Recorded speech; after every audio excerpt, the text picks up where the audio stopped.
Halo Atria, saya Yonatan Ardana. Hari ini kita akan membahas soal UKM PPD mingguan. Soal hari ini adalah seorang wanita usia 26 tahun sedang hamil 26 minggu. Datang dengan keluhan keluar cairan dari vagina sedikit-sedikit sejak 3 hari yang lalu. Keluhan kontraksi perut disangkal. Pemeriksaan inspekulo menunjukkan cairan kuning pucat pada fornix posterior dengan dilatasi serviks 2 cm. Cairan vagina memiliki pH 7,1 dengan pola arborisasi saat dilihat di bawah mikroskop. Pemeriksaan Streptococcus grup B memberikan hasil negatif. Apa tata laksana yang paling tepat pada pasien ini? A. Antibiotik profilaksis untuk GBS. B. Tokolisis. C. Suplementasi progesteron. D. Terapi steroid antenatal. E.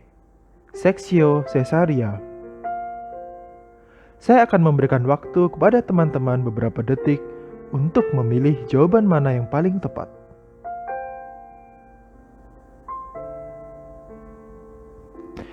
Baiklah teman-teman, jadi jawaban yang paling tepat adalah D. Pemberian steroid antenatal. Pasien pada kasus ini datang dengan keluhan ketuban pecah dini pada keadaan janin preterm. Ketuban pecah dini adalah rupturnya selaput ketuban sebelum munculnya kontraksi uterus yang merupakan tanda-tanda infartu. Beberapa faktor risiko untuk ketuban pecah dini adalah infeksi area kemaluan, perdarahan antepartum pada trimester 1, riwayat merokok, dan riwayat ketuban pecah dini pada kehamilan sebelumnya. Manifestasi klinis klasik pada ketuban pecah dini adalah keluarnya cairan bening atau kuning pucat dari vagina yang membasahi pakaian dalam.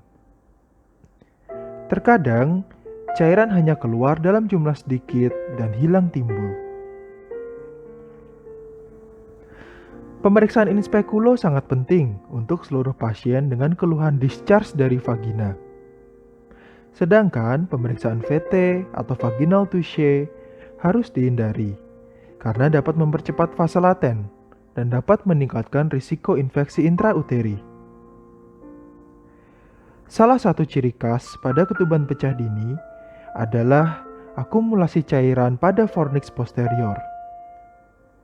Cairan tersebut dapat memberikan banyak informasi terkait ketuban pecah dini. Misalnya, apabila dilakukan tes nitrasin, maka akan mengubah lakmus yang berwarna merah menjadi biru karena sifat cairan ketuban basah, sedangkan sifat cairan vagina pada aslinya adalah asam. Apabila cairan tersebut diperiksa di bawah mikroskop, maka akan tampak gambaran pola arborisasi atau bentuk seperti pohon dengan cabang-cabangnya. Pemeriksaan mikroskopik ini juga disebut sebagai Fern test. Selain pemeriksaan-pemeriksaan tersebut, pemeriksaan USG juga dapat menunjang diagnosis ketuban pecah dini. Akibat ketuban pecah dini, maka cairan ketuban akan mengalami kebocoran sehingga pasien mengalami oligohidramnion, yang berarti jumlah cairan lebih sedikit dari usia gestasi. Pada USG, oligohidramnion ditandai dengan AFI atau Amniotic Fluid Index kurang dari sama dengan 5 cm. Tata laksana ketuban pecah dini ditentukan berdasarkan usia kehamilannya. Pada usia kehamilan minimal 34 minggu, dapat dilakukan persalinan, baik secara SC maupun per vaginam. Pada usia kehamilan 24-33 minggu, maka kortikosteroid antenatal sebaiknya diberikan terlebih dahulu untuk membantu pematangan paru. Pada usia kehamilan kurang dari 24 minggu, maka perlu dipertimbangkan risiko ibu dan janin lebih lanjut lagi. Terminasi kehamilan mungkin merupakan langkah yang tepat pada kasus usia kehamilan di bawah 24 minggu.